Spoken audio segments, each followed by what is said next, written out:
थोड़ा देर सवेर ही सही, लेकिन 14 साल के आशमीत गौतम ने सोशल मीडिया पर आकर सब कुछ साफ कर दिया है। ये बता दिया है कि आखिरकार उन पर एफआईआर हुई है या फिर नहीं। नमस्कार दोस्तों, आप देख रहे हैं हिंद समाचार और मैं हूं आपके साथ ज्योति यादव।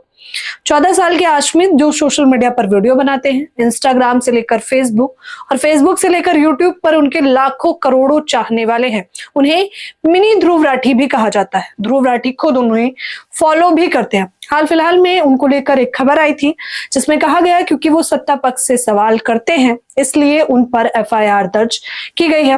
हालांकि अब ये खबर एकदम भ्रामक है, ये साफ हो जाती है। आशमीत गौतम का सबसे पहले आप वो वीडियो देख लीजिए, फिर उसके बाद आशमीत गौतम के साथ साथ तमाम उनके समर्थकों की प्रतिक्रिया और दूसरी तरफ लखनऊ पुलिस की प्रतिक्रिया भी हम आपको बताएंगे।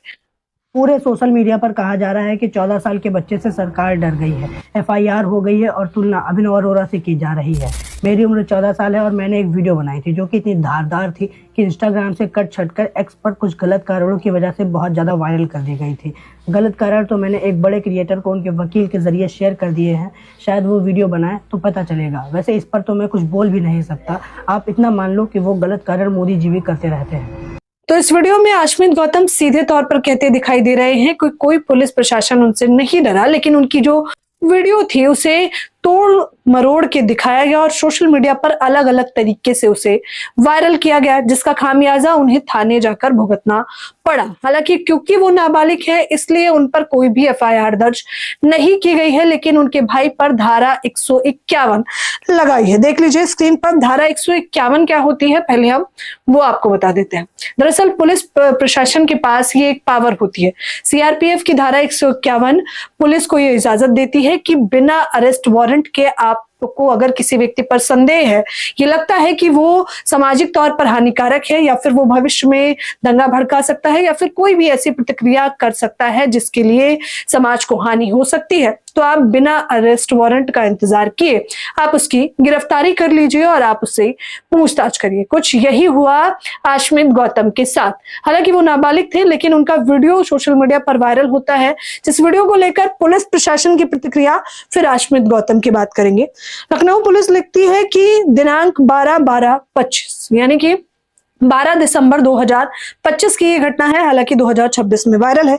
को आशमीत गौतम द्वारा डोरेमोन कार्टून के पात्र के रूप में भगवान श्री राम को सोशल मीडिया पर प्रसारित किया गया था, जिस संबंध में पुलिस द्वारा आशमीत गौतम से पूछताछ कर नाबालिग पाए जाने पर चेतावनी दी गई। आशमीत गौतम के विरुद्ध एफआईआर पंजीकृत किए जाने वाली संबंधित खबर भ्रामक है। चलिए, ये तो साफ कर दिया प्रशासन ने कि एफआईआर दर्ज नहीं की गई। उससे आगे की कहानी आशमीत गौतम बताते हैं। वो कहते हैं कि वो बहुत डर गए थे, वो मानसिक रूप से बहुत प्रताड़ित हो गए थे। उनके अंदर एक डर बैठ गया था कि आखिरकार अब उनका क्या होगा। लेकिन उनके बड़े भाई को 24 घंटे पुलिस कस्टडी में रखा जाता है, उनसे पूछताछ की जाती है। हालांकि ये किस कानून के तहत किया गया ये थोड़ा समझ पाना मुश्किल है। सोशल मीडिया पर लोग सवाल कर रहे हैं कि अगर गलती आशमीत गौतम की थी, अगर ये पाया गया कि वो नाबालिग है, तो उन्हें समझा बुझा के भेज देना चाहिए था। उनकी गलती का खामियाजा उनके बड़े भाई, क्योंकि वो बालिग है, उन पर किया गया, ये थोड़ा समझ पाना मुश्किल है।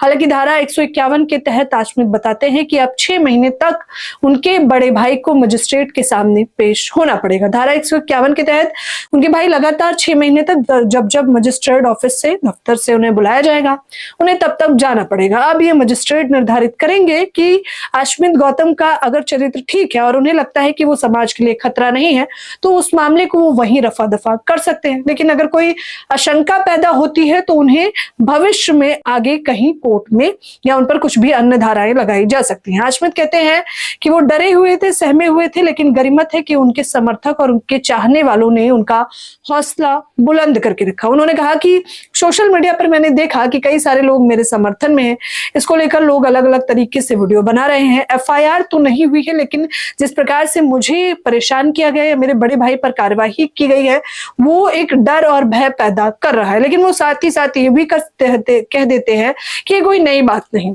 इससे पहले जितने भी लोग बुलंद तरीके से बोले हैं उन पर इस प्रकार की प्रशासनिक कार्यवाही देखने को मिली है। वो एक और बात कहते हैं, वो कहते हैं कि मैं इस बीच में जो है मूसेवाला का गाना सुनता रहा 295, जो कि मुझे काफी मोटिवेट करता रहा। मुझे उस गाने को सुनकर ऐसा लग रहा था कि मानो मेरे लिए ही लिखा गया है। मेरे वकील कहते हैं कि इस धारा से तुम्हें डरने की आवश्यकता नहीं है और संविधान तुम्हें इजाजत देता है कि तुम अपनी आवाज को बेधड़क होकर बोल सकते हो, तो इसलिए मैं आगे भी बोलता रहूंगा। वो ये कह के इस वीडियो का अंत कर देते हैं। लेकिन अब लोग सवाल कर रहे हैं कि क्या इस देश में मुख्य तौर पर अगर कोई छोटा बच्चा, मासूम या कोई भी व्यक्ति सत्ता पक्ष से सवाल करता है तो क्या उस पर इस प्रकार की धाराएं लगा देकर उसकी आवाज बंद करने का प्रयास किया जा रहा है। अब देखना होगा अश्मित गौतम भी क्या उसी बेधड़क तरीके से अपनी बात को रख पाएंगे जितने बेधड़क तरीके से वो पहले सोशल मीडिया पर रखते थे। हालांकि अब उनके चाहने वाले और ज्यादा बढ़ गए हैं। जब ये खबर आई थी तब तमाम लोग कह रहे थे कि इंस्टाग्राम पे उनके 6 लाख फॉलोअर हैं, लेकिन अब यह आंकड़ा 2.2 मिलियन तक पहुंच चुका है। यानी कि भले ही उन पर धारा 151 लगाई गई हो, लेकिन उनके चाहने वालों की भी संख्या बढ़ गई है, जो ये बताता है कि इस देश में आज भी सच की खबरें और तथ्यों के आधार पर जानकारी जो लोग देते हैं उनके समर्थन में आम जनता एकजुट हो ही जाती है। फिलहाल इस खबर के बारे में आप लोग भी मुझे अपनी राय हिंद समाचार पे जरूर दें। हमारे चैनल को शेयर और सब्सक्राइब करना ना भूलें। धन्यवाद।